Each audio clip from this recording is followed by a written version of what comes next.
My name is Di My name is Diana Yazidjian. I am a founder of DFY Consulting, doitforyou.com. I hope you're all doing well. This is a first live show for me, so do be lenient with me. I'm expecting a few people to join us. We've had some technical last-minute issues that I'm very used to, but this ones were new. And hopefully all of you received my notification of the new link that will make this show air live. So just as we wait for the viewers to join, let me just say a little bit about me. I am an entrepreneur from Canada, Montreal.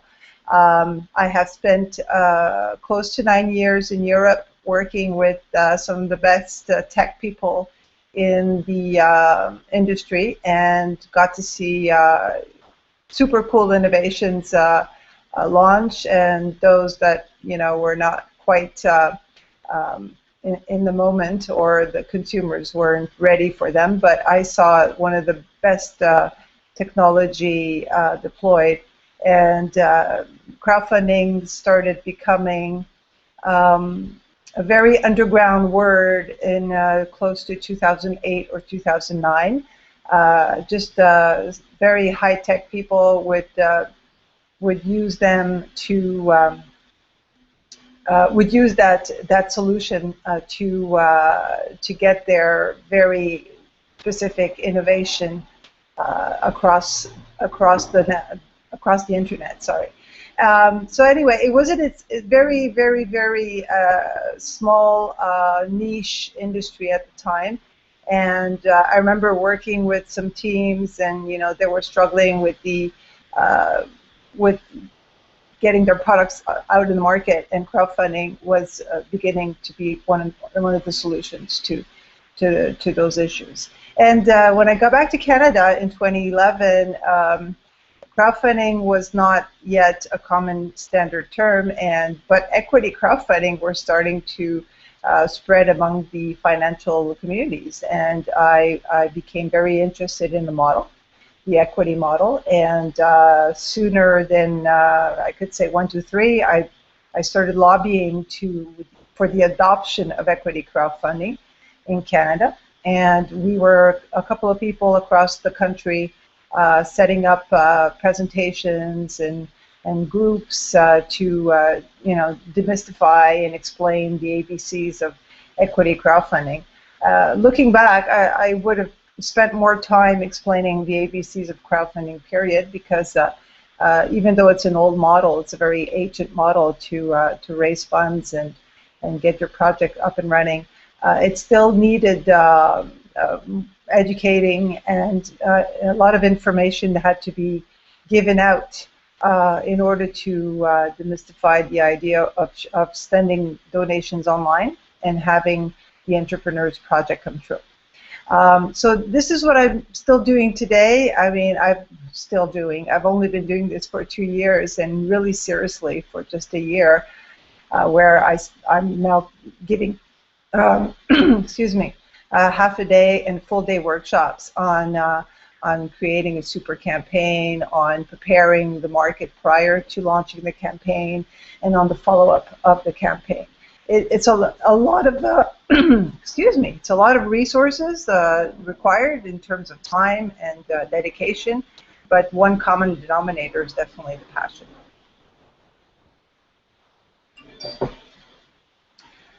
This said, just if you can stay with me for just a sec so I could verify if we're all good.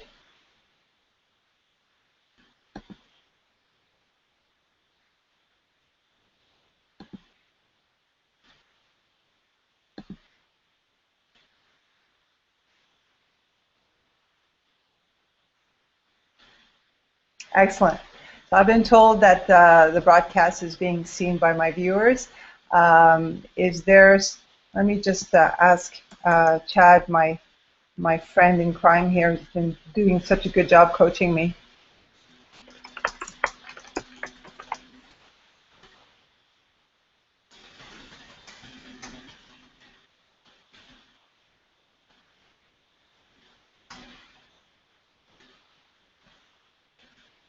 There you go.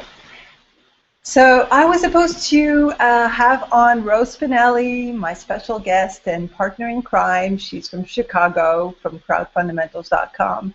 And this morning she ran into a bit of a hiccup, and I think that she will perhaps join us a little later. Or anyway, I'm crossing my fingers because her and I, we share thoughts. We brainstorm together, and we try to find the best way to coach our entrepreneurs and have them enjoy their crowdfunding experience. Because at the end of the day, I mean, it has to be something that you enjoy doing, putting the hard work. It's your baby. You want it to lift, and you want the crowd to become as excited as you are. So for now, I'll introduce my two campaigns, and they're really a handful, and I hope you'll enjoy it. From each campaign that are very different, one, in scope, and two, in the product or service that they're pitching, and three, the personality of each entrepreneur is quite different. But there's a lot of great takeaways that you can take home with you and apply to your own campaign if you eventually decide to go that route. One more thing, for those who have been, excuse me once more, just the logistics step. Once that's done, we're on our way to a great show.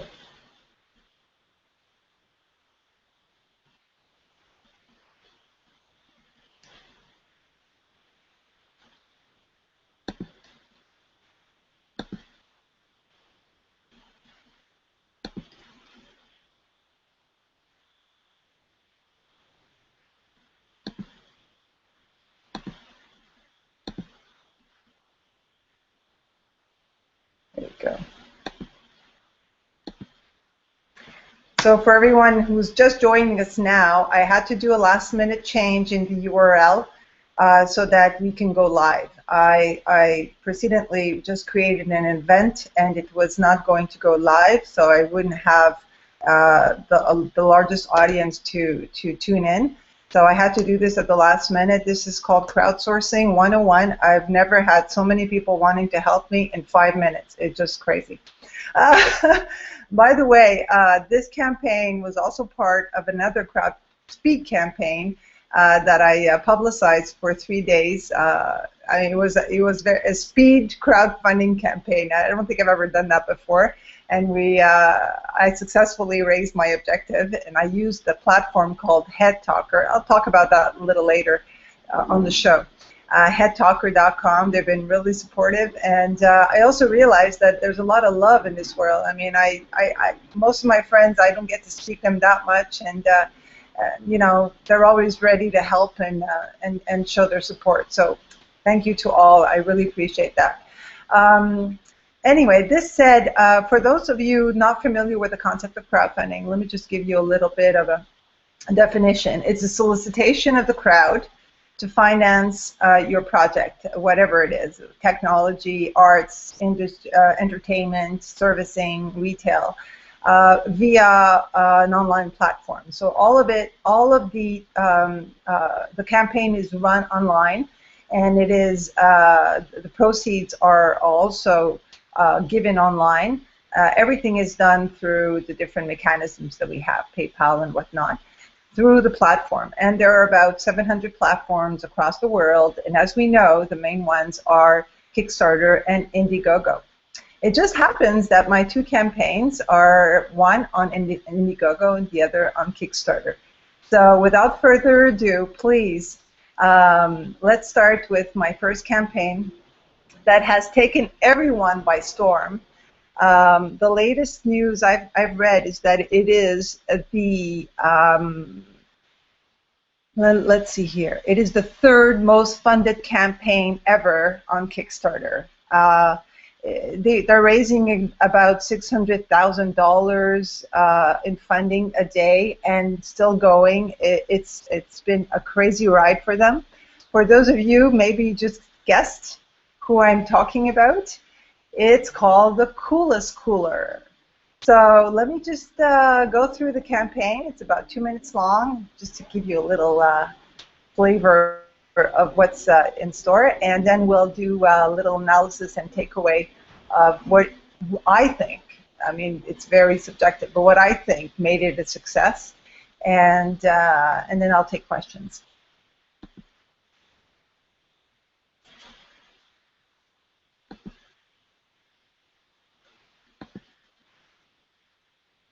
Here we go. Hope everyone sees it.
Okay, so there you go. I know that none of you could hear the video, but the images are pretty um, self-explicit, if I may. Again, another technical issue that I will not reproduce next time I do my show. Because again, when you choose YouTube as your Google Hangout, screen sharing is a challenge, and you need to have third-party equipment. Now, I'm not going there. Next time, I'll go directly on-air Hangout instead of just creating an event. Or I'll work with Google to make it more user experience friendly. This said, so as you saw, the images were, tackling the issues of family outings, friendly outings, and I'll highlight them for you because the text is really important. It's really a jewel of, excuse me, it's really one of the best campaigns I've seen for the main reason that,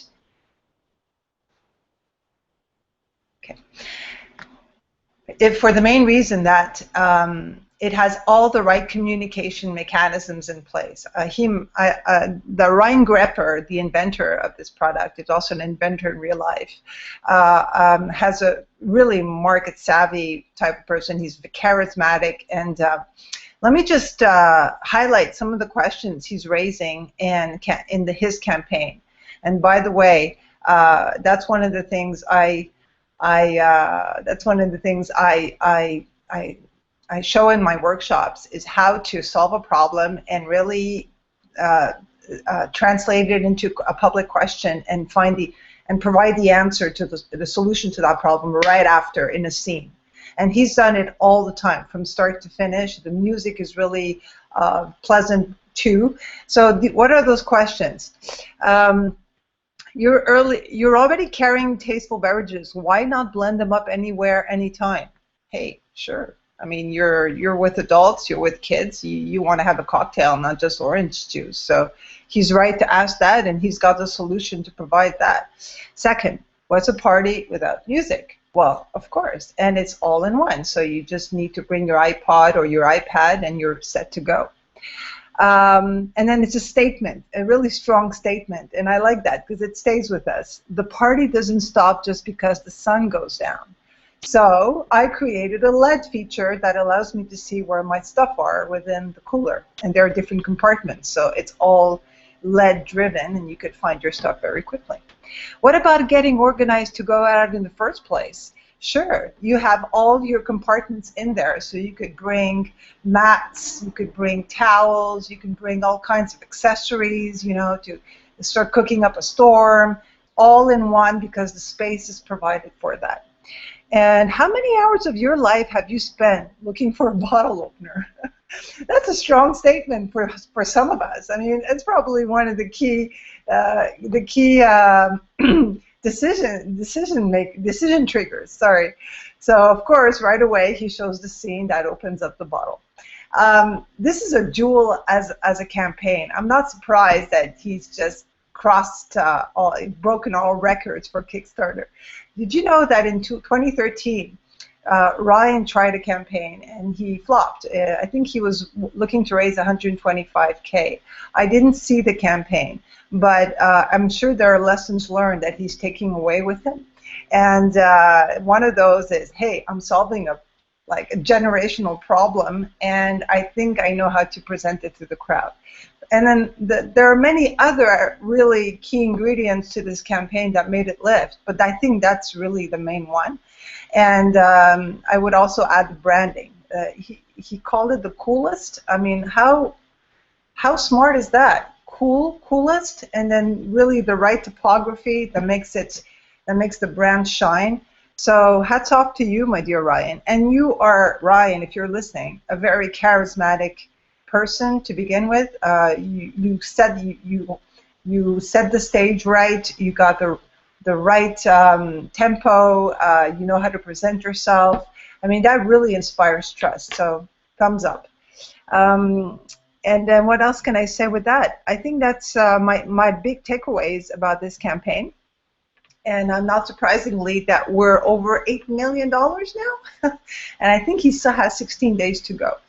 Now, if I just may add a little bummer to this, I'm sorry, because it reminds me so much of the Pebbles watch. For those of you who know the Pebble, the synchronized watch that first broke the record of Kickstarter, and they broke so much the record that they couldn't fulfill their orders at the end of the day. And I think most of us are still waiting after 2 years. So it's the downfall of the hype. He's successfully created a community of followers and ambassadors with a great pitch, with a great video, but at the same time, down the line, it might just create frustration if the crowdfunders are going to have to wait for their orders after 1, 2, 3 years. And let me just say something that I believe that might be the reason why the first time it didn't work out. the first crowdfunding campaign for him. He did it during the winter, and you have to think marketing. I mean, at the end of the day, it's how you communicate, when you communicate, all of that is still valid in a crowdfunding campaign. So, in his product is seasonal, right? It's mostly used during the summer, from spring to fall. So you have to seize the moment, and the timing is everything for that type of product. So there you go. Now, any questions around the table? You're welcome to it.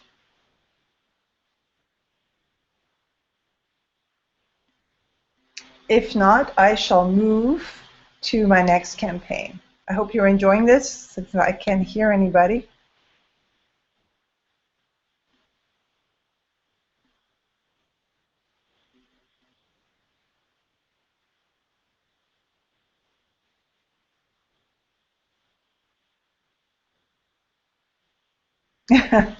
Okay, I'm getting questions here. Let's start. Good questions, Carol. Thank you. Do you think that crowdfunding will work for someone who wanted to realize a dream for creating an animal sanctuary and wellness retreat? Whoa! I haven't checked the web with regards to that type of service, but let me just kick off the discussion here. The world of animal caretaking is huge, right? The market has just boomed in the last decade. We've had spas, we've had all kinds of animal shops, fashion shops, I mean, you name it, right? And we take care of our pets the way we would take care of our kids. And the bond is just inexplicable. It's there, and for those not owning a pet, it's a little difficult to understand, or I do because I've had and I don't have anymore, but it's really, you know, a loss of a family member. I would say, sure, try it out. You know, the market will tell you if it's something that crowdfundable. I would say it should be. But again, the storytelling is everything, how you bring about the subject also. It's a very sensitive topic, but I don't see why not. Second question.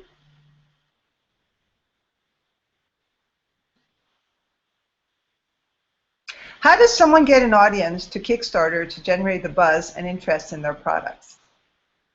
Thanks again, Carol. You're doing great. That's a good question. It's a strong one because a lot of the times crowdfunders come to me when they're in the middle of their campaigns, and the first thing I do is I check out their collateral and I check out their clout. So I breeze through their social platforms and see what kind of traction it's gaining, and what kind of relationship the entrepreneur has with its followership, and if I can identify ambassadors that have been good to his project.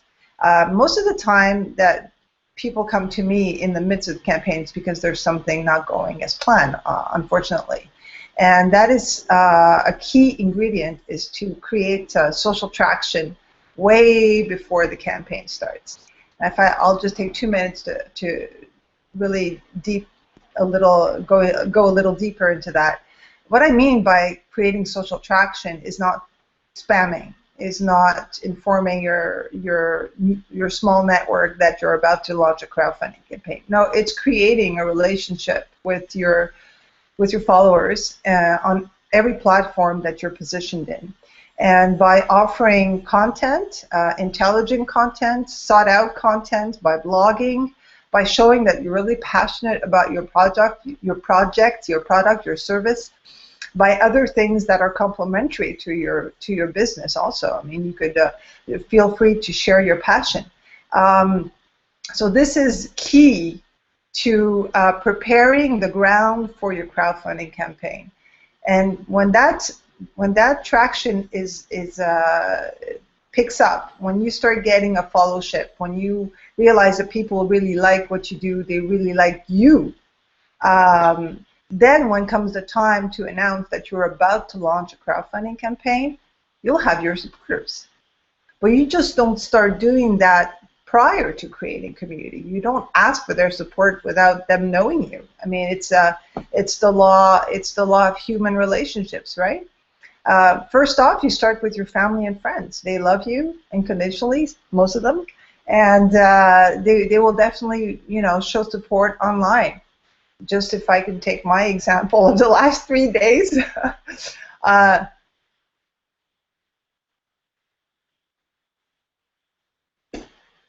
okay, we have an issue.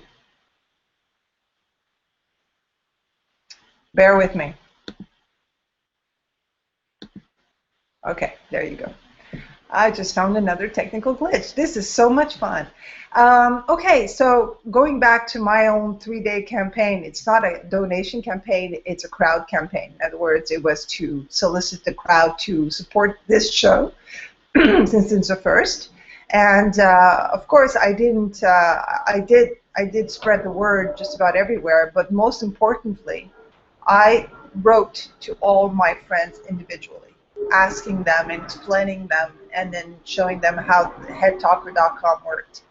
And I think that the answer rate was near 100%. I was, first of all, I have to say that I'm humbled because I would never expect that many people to respond in 24, 48 hours. And second of all, the lessons I learned is you have to make it personal.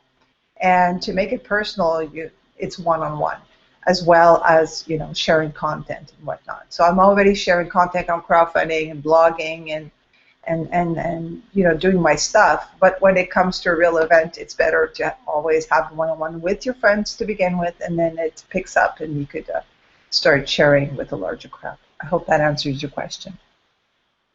Next.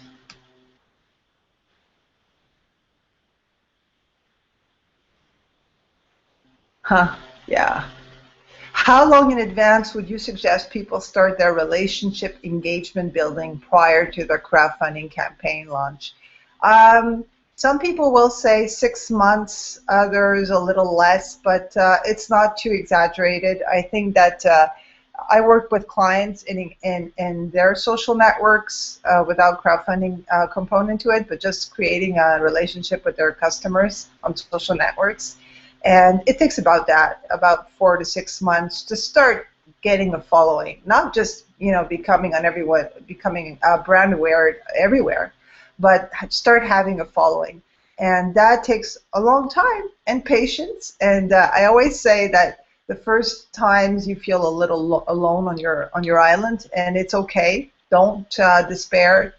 Continue publishing, continue sharing, and eventually it will lift. But the key is be authentic, because it shows online. What else?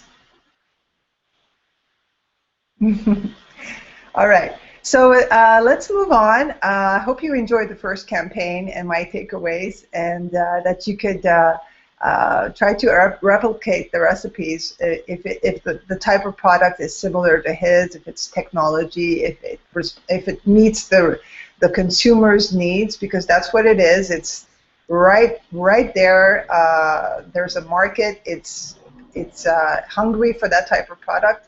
And FYI, I did look for competitor products on other platforms. Not many, I think 3 platforms. And the only real competitor I found was on Kickstarter. It's called, let me see.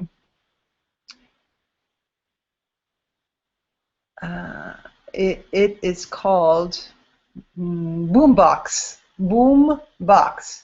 So you could guess what the product does. It is a cooler, and it does boom, because there's a bunch of speakers all around the cooler to give it a high surround system.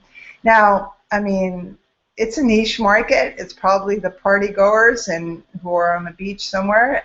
But just the mission statement, the value proposal, sorry, is targeting that youth, and so you're limiting your reach right there.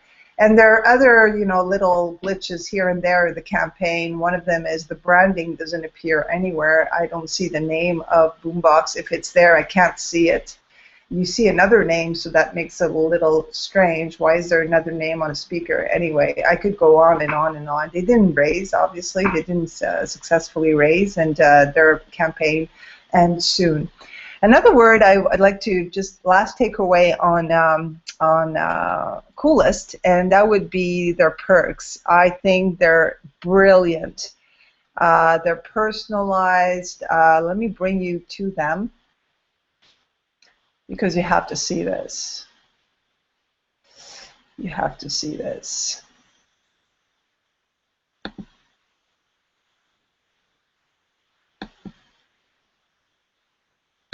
There you go. I hope everyone sees this.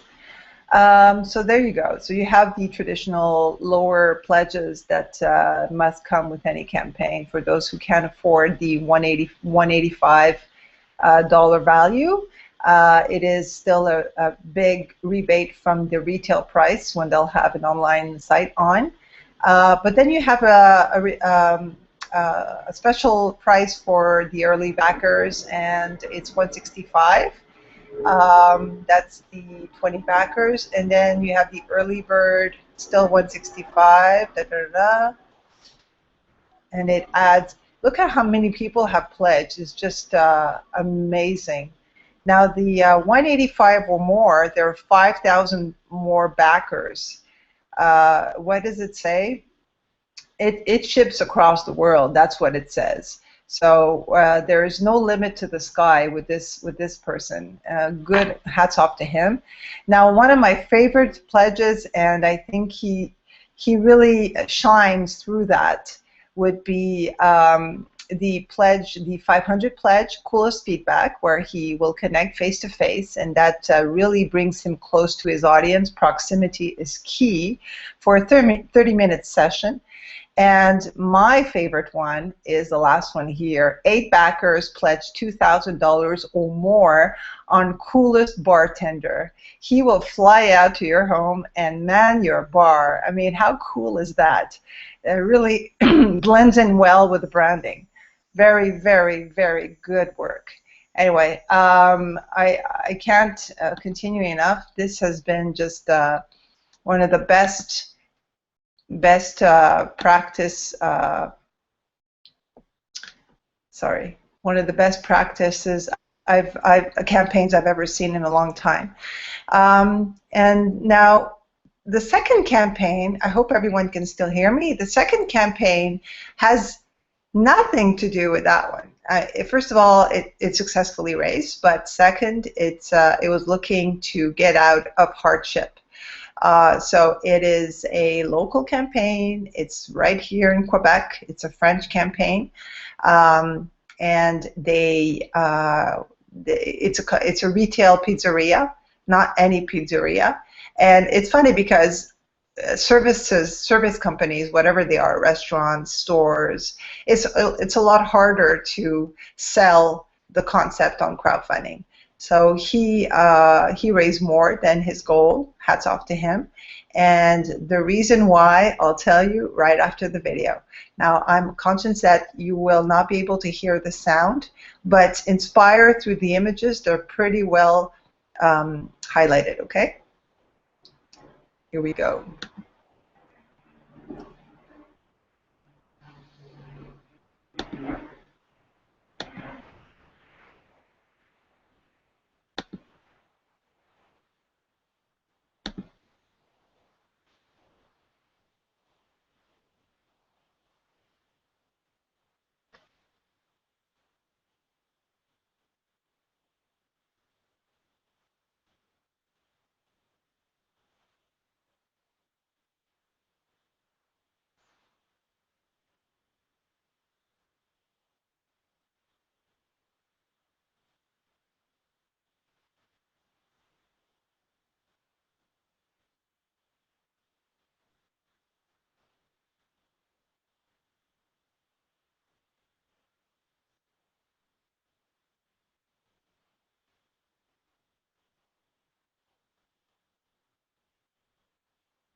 There you go.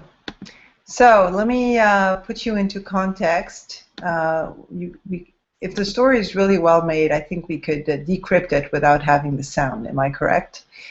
Let me go here.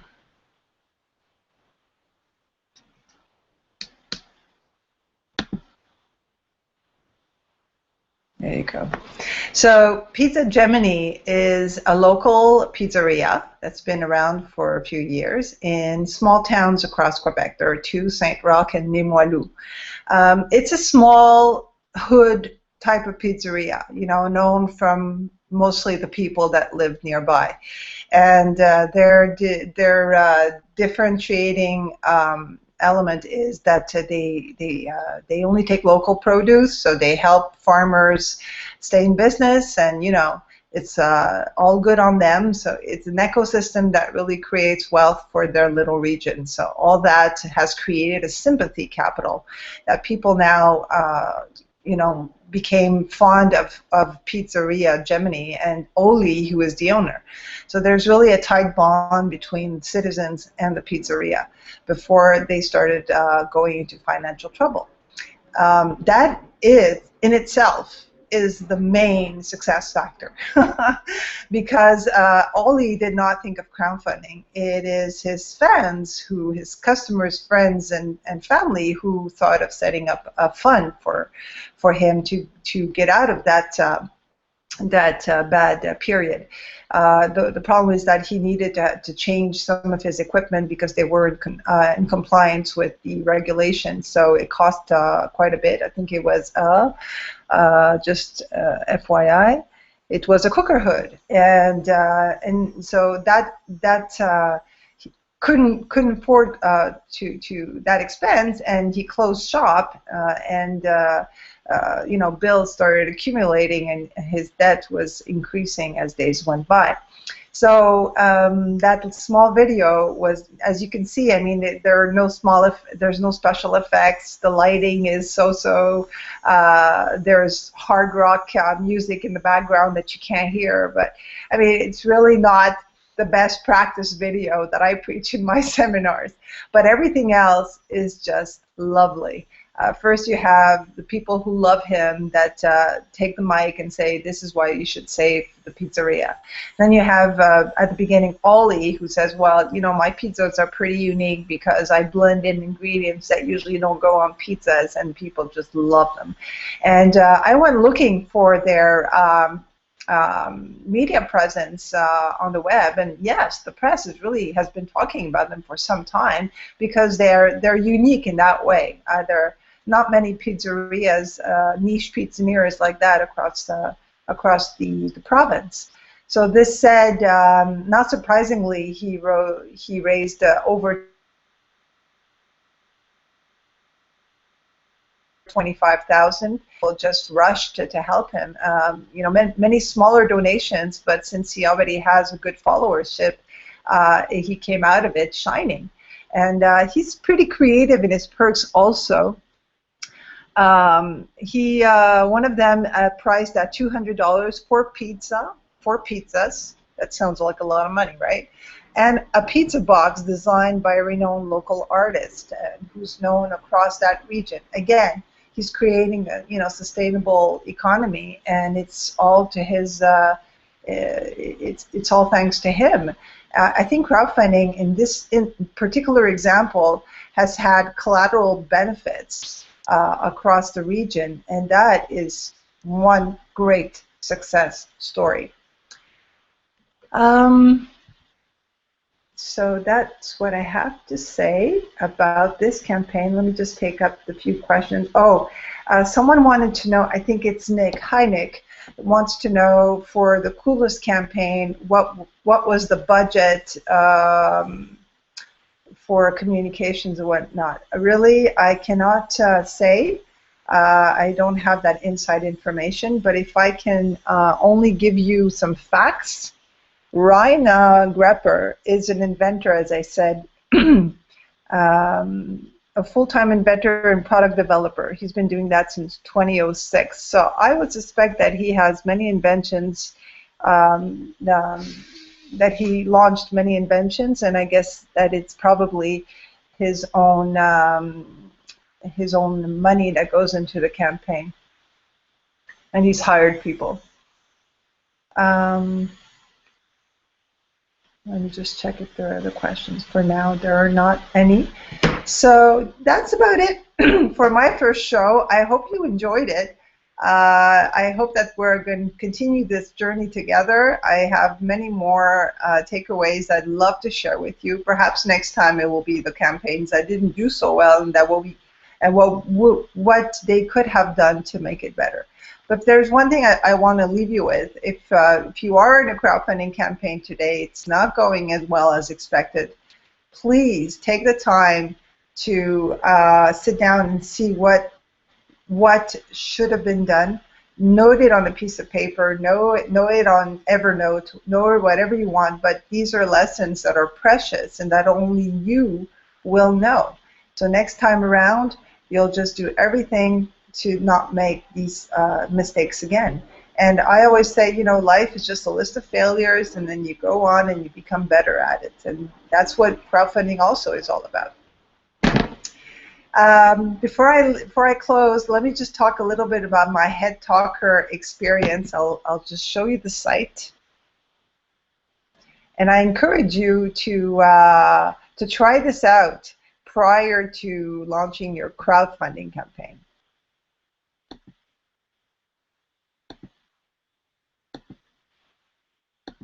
There it is. Hope everyone can see it. So this is HeadTalker.com. It's a platform where you share your crowdfunding campaign before or during the launch. Sorry. Let me just bring you to the main menu.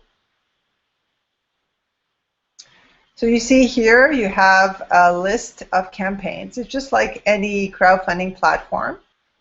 And instead of dollar signs, you have social reach signs and the percentage of the social reach met.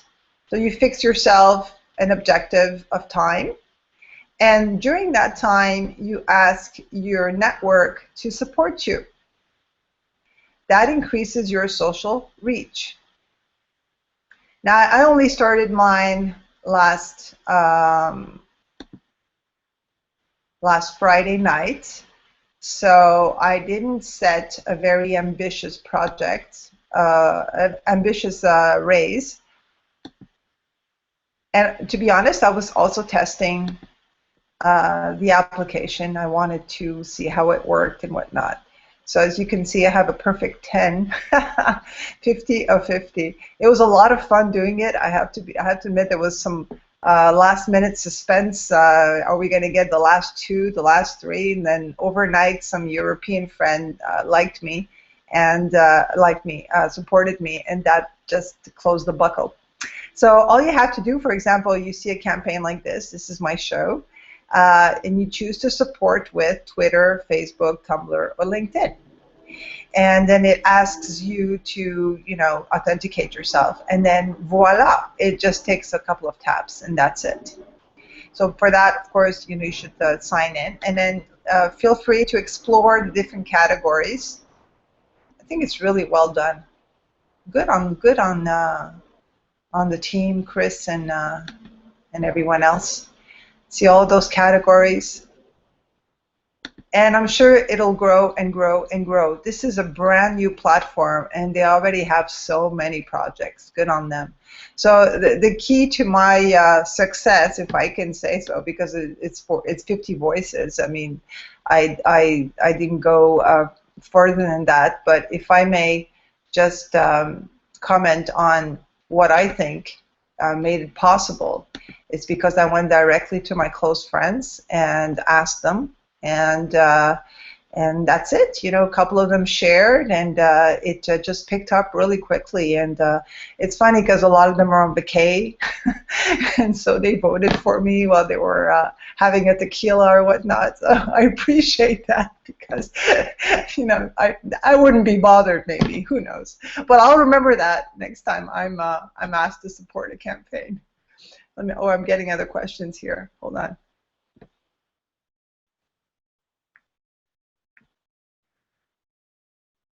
Okay. This is fun.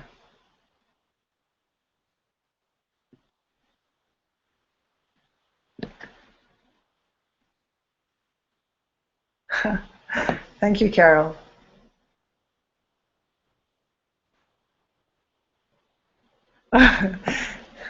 Thank you, Jean-Pierre. Appreciate that.